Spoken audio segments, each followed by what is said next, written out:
How do you convince the world something is real when you've spent your whole life trying to pretend it isn't? I wasn't born under strange stars. There was no lightning that split the sky or mysterious symbols drawn around my crib. According to the birth certificate, I came into this world the same way everyone else did, wrapped in a blue blanket, crying and clueless.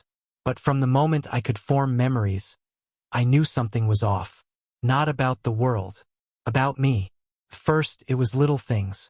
Coincidences, you might say. I'd hum a song I'd never heard before and then hear it playing on the radio the same afternoon. I'd blurt out answers to questions adults hadn't even finished asking yet. I'd say things like, "That man has a sad heart."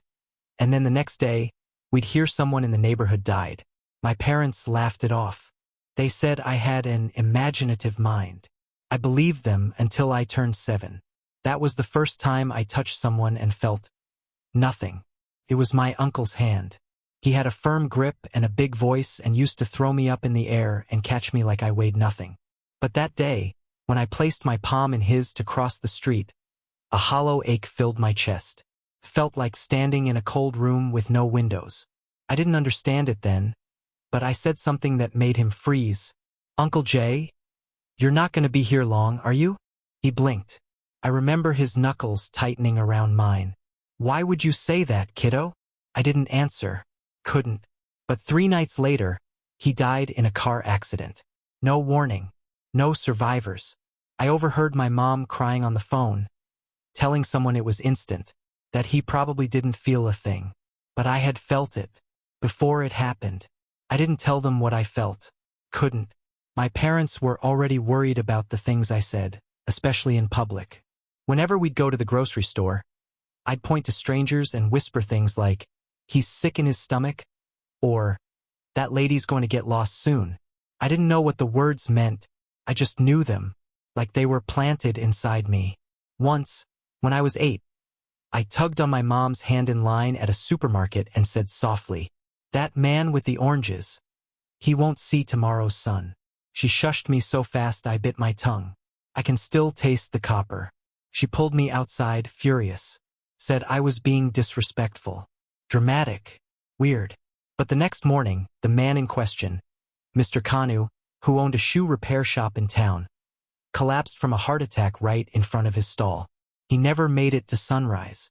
Kept escalating. By the time I was 10, I could walk into a room and feel tension that hadn't been spoken yet. I could tell who was lying, even when no question had been asked. I once knew, down to the second, that a glass cup would fall from a table in my classroom. I had no proof, no audience, just a gnawing certainty that things were about to happen before they did. And then, I learned I could do more than sense them. I could cause them. There was a substitute teacher at school, Mr. Thomas. He was cruel, the kind of man who enjoyed making students cry. One afternoon, he made a girl named Clara read aloud while everyone laughed at her stutter. I remember sitting there, clenching my fist so hard my nails left crescents in my palm. And then I whispered, not even aloud, just in my mind, "Fall." He did. Hard. He tripped over nothing, landed face first, broke 2 teeth and chipped the tile. The whole class screamed, and I just stared, because I'd felt it leave me. Something invisible, something hot and electric. And it obeyed. That night, I lay in bed with my hands trembling against my chest. What was I? Why me? I tried to tell my dad again. Not the whole thing, just bits. That sometimes I feel things before they happen. That I can tell when someone's about to cry or get hurt or disappear. That sometimes I make things happen. He gave me that same soft smile and brushed it off as a phase. But this isn't a phase. It's a warning. Something is growing inside me, and I don't know what it wants. But whatever it is, it's not done yet. How do you explain a child who knows things he shouldn't? Things no one should? They thought it was just childhood imagination. Something I'd grow out of. A phase. But the phase didn't fade. It grew teeth. I was 7 the first time something truly unexplainable happened. It was a rainy Tuesday. My mom had taken me to the grocery store after school. I remember the smell of wet asphalt, the dripping sound of her umbrella closing, and the flicker of those two bright supermarket lights. It all felt normal until I saw her. An elderly woman was pushing her cart slowly past the dairy section, mumbling to herself, eyes glassy. I stopped walking, froze in the middle of the aisle, and whispered without even understanding why, "She's not going to make it home." My mom jerked her head toward me, horrified. "What did you just say?" I didn't know. I couldn't explain it. All I could say was, "I just know." That woman collapsed minutes later, right there by the cold shelves, milk spilling everywhere like a broken promise. Paramedics arrived. People screamed. I just stood there, silent. Back at home, my mom didn't speak for hours. When my dad got back from work, she told him everything. He laughed, called me dramatic, said I was too imaginative for my own good. But deep down, I think he was afraid too. They both were. Because this wasn't the first time I'd said something strange. It was just the first time someone actually died. After that, the things I knew started to happen more often, and I couldn't stop them. A week later, I told my classmate Joshua not to sit by the window. He laughed. So did everyone else. But 20 minutes into math class, a stray baseball from the field shattered the glass, right where his head would have been. His desk was covered in shards. His cheek cut open just enough to bleed. They said it was coincidence. I said nothing. But then it got worse. I didn't just know things anymore. I started to feel them. Death had a smell, like burnt paper and iron. A texture, like dust settling on your tongue. I could taste it before it arrived. In the hallway at school, at the back of church, inside our house. I remember walking past our family cat one morning and stopping cold. I kneeled beside him, petting him slowly, whispering goodbye. That evening, he ran out into the street. They said the car hit too fast for him to feel pain. But I knew it was coming. I felt it like static in my bones. I told my parents again. I told them I thought I could sense things. Feel death before it showed up, smell danger in a room, hear sounds no one else could hear. They called it anxiety. They called it a phase. They told me to pray. But prayer didn't quiet it. Because what I had wasn't a gift. It was a storm. And it was growing stronger. In the silence of my room, late at night, I started writing down the names of people I hadn't met yet, but somehow knew I would. Some of those names, I later saw on the news. Missing, deceased, gone. That was when I realized this wasn't something I could ignore. And if my parents wouldn't believe me, then I'd have to start investigating it myself. I was 12 when I made my first recording. Not of music, not of a home video. I was trying to capture proof. Proof that I wasn't losing my mind. That what I was experiencing wasn't just in my head. Because by then, the voices had started. Not every night, not every room.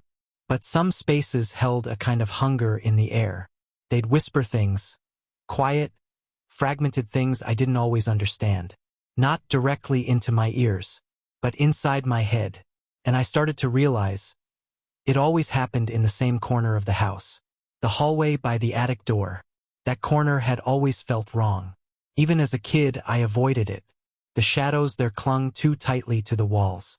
And the silence didn't feel empty. It felt aware. One evening, after dinner, I told my parents I was working on a science project. They nodded, distracted by the TV. I took my dad's old handheld voice recorder and tiptoed down the hallway. I sat beneath the attic door, pressed the red button, and whispered, "If you're here, say something." Nothing. Just silence. I left it recording for 15 minutes. Didn't hear anything unusual with my own ears.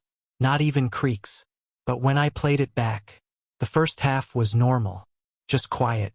Then static. Then something else. A voice. Low. Dry. Like someone speaking through crushed leaves. It said, "You're not supposed to hear us." I dropped the recorder. I remember staring at it like it had just grown teeth. Then I rewound it. Played it again. Same thing. "You're not supposed to hear us." That night I couldn't sleep. The recorder was locked in my drawer, but I kept staring at it, half afraid it would start playing by itself. The next morning I played it for my parents. But the voice was gone. Just static. They said I'd faked it. said it was probably a glitch, told me to stop watching ghost shows.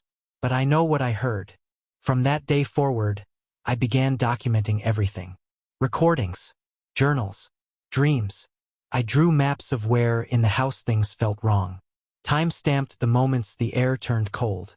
Wrote down words I heard in whispers. Because it wasn't just about death anymore. It was something older, deeper. Like I'd opened a door I was never meant to even know existed. Then something happened I'll never forget. It was a stormy weekend. Heavy rain, thunder shaking the windows. My parents had gone out for groceries. I was alone in the house. I decided to set up the recorder again, this time with my phone camera beside it. I placed them both on the hallway floor, hit record, and stepped back. No whispering, no footsteps, nothing audible. But the next morning, when I reviewed the footage, at exactly 7:06 p.m., the hallway light flickered, and something moved behind the attic door. Faint shape, no details, just a dark blur sliding across the space like smoke with weight. And the recorder clicked off by itself. The timestamp on the device read 6:44 to 7:06, exactly when the light flickered. I showed my best friend Zoe the clip. She stared at it for a long time, then whispered, "Have you ever opened that attic?" I hadn't. Not once. That door had always been stuck, sealed by a painted-over lock.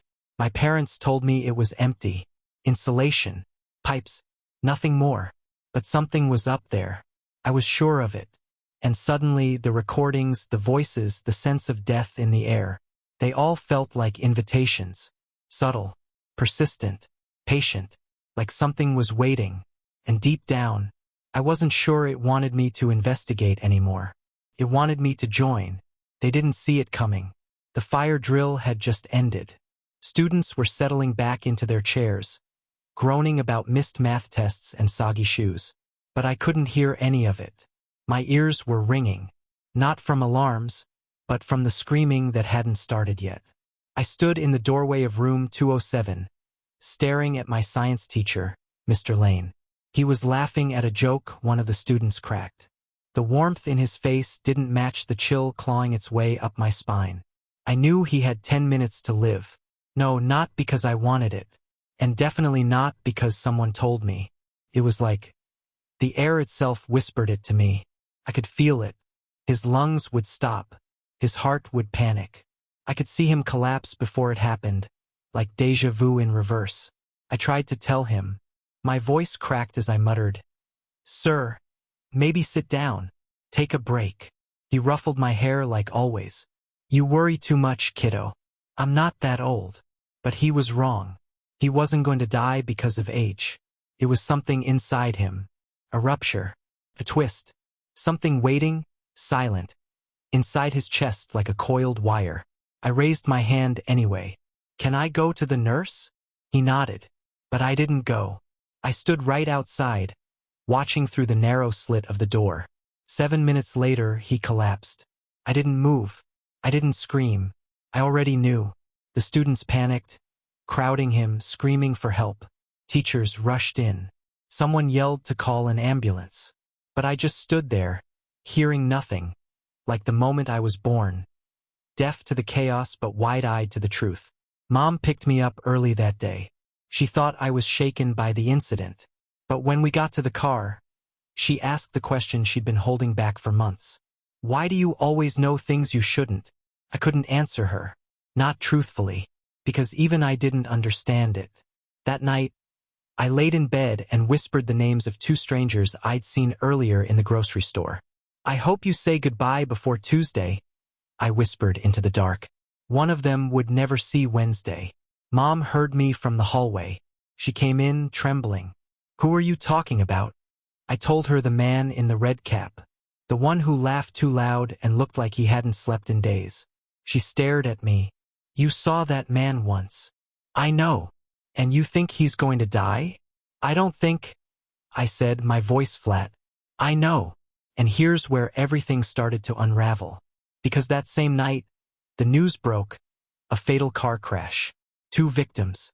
One of them was the man in the red cap. From that moment on, Mom stopped thinking it was a phase. But it wasn't just her reaction that broke me. It was the way she looked at me after. Not like I was her son, but like I was something else entirely. Something she was scared of. That's when I knew. This wasn't just a gift. It was a burden. And it was growing stronger. Worse, it was starting to tell me things I didn't want to know. Things about her. I didn't sleep that night. Not because of Mr. Lane's death. And not because of the man in the red cap. I was used to that kind of knowing. Used to pain arriving right on time, just as the whisper warned me. No, this time it was different. I couldn't stop hearing something. Not a sound, exactly, but a pulse in my head, like someone breathing in my thoughts. Not mine, not Mom's. Something older. Something that didn't belong in a child's body. At 2:37 a.m., I saw her. Mom. She was asleep on the couch again, half covered in the thin gray throw blanket. The TV had shut off hours ago. The room was dark except for the faint yellow glow of the hallway light. But she wasn't alone. There was someone standing in the kitchen doorway, right behind her. He wasn't doing anything. Just standing. Watching. His arms were crossed. His body stiff like something carved from concrete. But his head tilted ever so slightly, like he was studying her breath. Measuring the rise and fall of her chest. Waiting. My body didn't move. My breath didn't catch. I just watched. Not in fear. In certainty. Because I'd seen him before. Not in real life, but in a moment that hadn't happened yet. A vision that slipped into my head 3 weeks earlier during math class. I saw a woman, Mom. Lying completely still, her chest no longer moving, and that same figure standing over her with his shadow spilling into the hallway. Now he was here. Not a vision. Real. And this time I wasn't watching a death before it happened. I was inside the moment. Fully awake. Fully present. I blinked. He was still there. Mom shifted slightly, her hand slipping off the couch. The blanket dragged down. Her breathing grew heavier, more rhythmic. And I swear he smiled. But not at her. At me. Like he knew I was watching. Like he wanted me to. I don't know how long I stared at him. Time didn't work the same in moments like this. Could have been seconds or hours. But I know I never looked away. Then suddenly he was gone. Not walked away. Not turned. Just vanished. Erased from the frame of my world in one flicker of the hallway light. I stood frozen at the top of the stairs for 10 minutes. I wanted to run to her. I wanted to scream. But what would I say? There was someone watching you sleep, and I was watching him? She already looked at me like I was something wrong, saying that would only make it worse. I went back to bed, but not to sleep. Instead, I traced patterns in the air with my finger, whispering to no one. Why did he look at me? My voice cracked, and then something inside me, something quiet but ancient, answered back. He knows who you are. He's always known. I covered my mouth with both hands to stop the sob. 'Cause I didn't know what that meant. But I believed it. Every word. And from that moment something started to change. The knowing wasn't coming in whispers anymore. It was starting to speak. It ends at, the knowing wasn't coming in whispers anymore. It was starting to speak. They say knowledge is power. But what if the knowledge isn't yours to carry? What if it was never meant to be human? That night, after the door slammed shut behind my father and silence filled the house like smoke, I stared at my hands, wondering if they still belonged to me. They didn't. The things I had seen that day in the store, the man with blood behind his eyes, the flicker of something ancient in his shadow, weren't just warnings. They were invitations, and I had accepted them. I didn't sleep, couldn't. Every time I closed my eyes, I didn't see dreams. I saw events. Real ones. Some hadn't even happened yet. By dawn I had filled 3 notebooks. Names, places, times of death. One name repeated again and again. Mrs. Elara Cunningham. My history teacher. I didn't understand it. Why her name would be in my mind over and over. But I knew I couldn't ignore it. I had to tell her. The next morning, I walked into school like I was walking into a funeral. The halls felt colder. Dimmer. Like the lights were on, but refusing to shine. She was in her classroom, grading papers, humming softly. I stood there for too long. She looked up, her smile faltering as she saw the expression on my face. "Is something wrong, Daniel?" Her voice was kind. That made it worse. I think something might happen to you," I said quietly. She blinked, then chuckled. "Is this about that story you told last week? About the man who got hit by a bus after you warned him?" "It's not a story." The smile faded entirely now. She leaned back, studying me. "What's going to happen?" she asked carefully.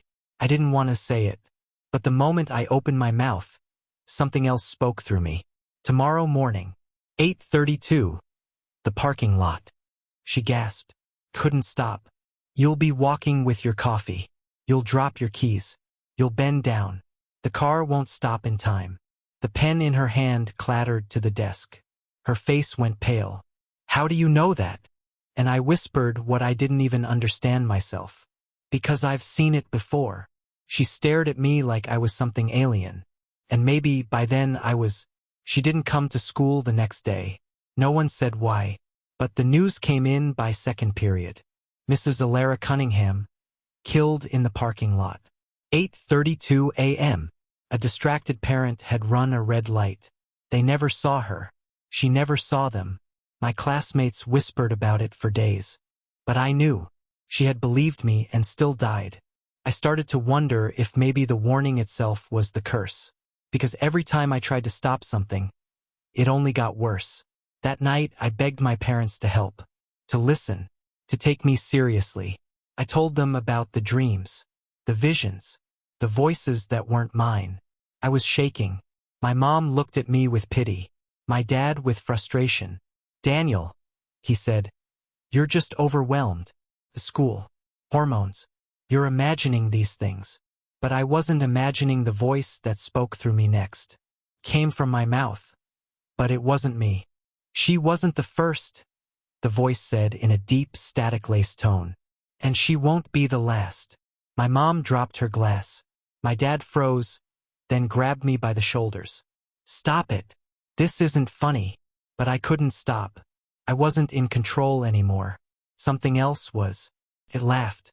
A low, guttural laugh that didn't sound human. Not in pitch. Not in tone. Not in intent. And then it said one more thing before I blacked out. "You open the door, Daniel. Now we walk through." I remember waking up that morning with a weight on my chest I couldn't explain. It wasn't grief. It wasn't dread. It was something far older. Like the house, the town, the earth beneath our feet had been holding their breath, waiting. By now I was 17. Old enough to drive. Old enough to leave. But I couldn't. Because Micah had changed. Not just in the way kids change. Taller, deeper voice, sharper features. No. Something in him had awakened. He no longer spoke of voices. He listened to them. No longer feared the flickers in his vision. He followed them. I catch him standing in corners for hours. His hands hovering over walls. Not to touch them, but to read them.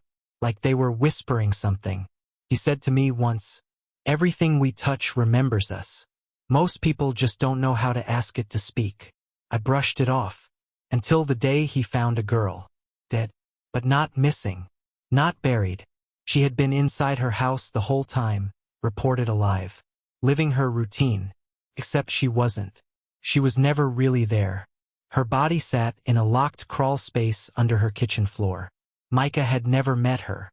But he stood outside her home one afternoon while we were walking past. And he said, "She's trying to scream, but her voice is still inside her throat. Go tell someone." That night, police arrived. The smell led them to the crawlspace. She had been dead for 6 weeks. What haunted me most was not that he knew. It was how calm he was. It was becoming clearer. Micah wasn't scared anymore. He had become something the world wasn't ready to explain. His presence changed the room. One day, our mother disappeared for nearly 3 hours during a routine grocery run. When she returned, her face was pale. She didn't blink, didn't speak. She sat Micah down and said, "Whatever you did, never do it again. Do you understand?" He looked her in the eye and whispered, "I didn't do anything. You just finally saw it." 2 weeks later, he disappeared. Not like missing persons disappeared. Micah was erased. No birth certificate. No school records. No name in the hospital registry. Even our baby photos? He was gone. The only thing left was a note on my bedroom mirror, written in a language I didn't recognize. But when I blinked, the words translated themselves, each letter curling into English. I remember you too. One day, when you're ready, you'll hear them too. No one in town remembers Micah. My parents believe they only had one child. But I dream of him often. Not in the way you dream of someone lost, but in the way someone waiting might send a memory. Like he's preparing me for something I don't understand yet. Sometimes, I'll be walking through a grocery store, and all the lights above me will flicker in unison. Or a stranger's phone will ring, and the ringtone is a lullaby my mother used to sing to him, the one she now swears she never sang to anyone. And sometimes, when I stand very still, I swear I can feel the world lean in, like it's listening to what I'll say next, like he's listening. And I wonder, when it's my turn to disappear, will I leave behind echoes? Or will I be remembered by everything I touched? Because maybe Micah was right. Maybe the world doesn't forget. It just waits for someone else to hear it whisper. Subscribe to the Veil of Secret for stories that never leave you the same.